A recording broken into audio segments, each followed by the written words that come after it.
Jan Brewer, born 1944. She automatically became governor of Arizona, replacing former Governor Janet Napolitano, if you can believe it. Now, who was she?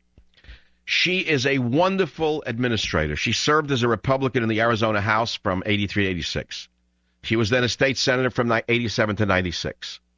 And she was a state senator in 1988, and a wonderful one she was. In 1996, the governor of Arizona, Brewer, ran for chairman of the Maricopa County Board of Supervisors. Now, why is that important to you?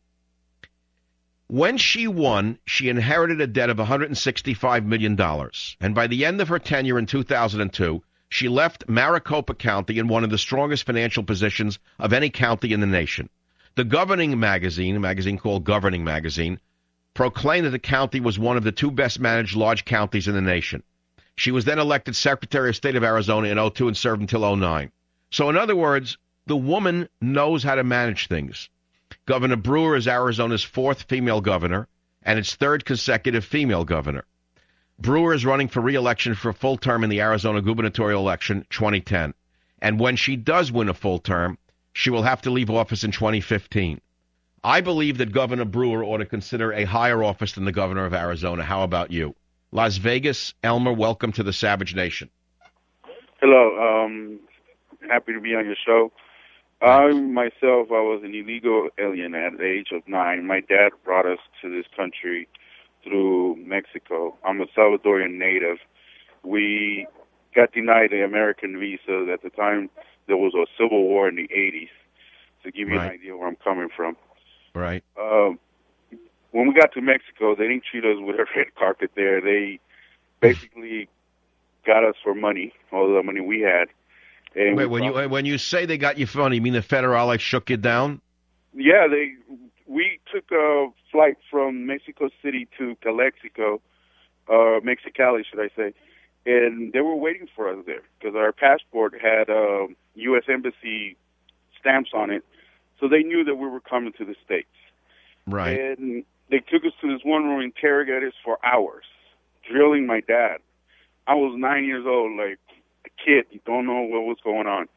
Right. And they shook him for all his money, but my dad was smart enough to sew money in our pants, inside of our pants seams, and that's where he kept most of our money in case that would happen, because he knew what kind of Mexico is, how they are. Mexico is, a very dangerous place. They mistreat immigrants. They shake them down, rape them, murder them, beat them up.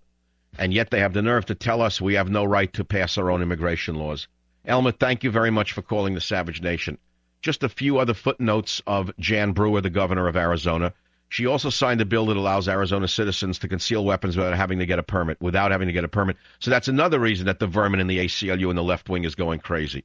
Did you understand that? You're not going to believe more of what she's done. The governor of Arizona, Jan Brewer, signed a bill that repealed legislation put into place by Big Sis Janet Napolitano, which had granted domestic partners of state employees the ability to be considered as dependents. So Big Sis Napolitano pushed through a domestic partnership law. This governor repealed it. About 750 state workers will be affected by it. These 750 state workers are receiving about $3 million of the state's $650 million budget just for employee health care. Well, she did a lot of good things. And when it came to health care, she cut out a lot of the health care. She said that cutting out these programs will increase the number of people in the state without coverage, but she said, we do not have the money. We are broke. So you understand why she's hated by the illiberal left. She has common sense, she has guts, and she's an actual leader. She's a true governor. I'll be right back. Savage.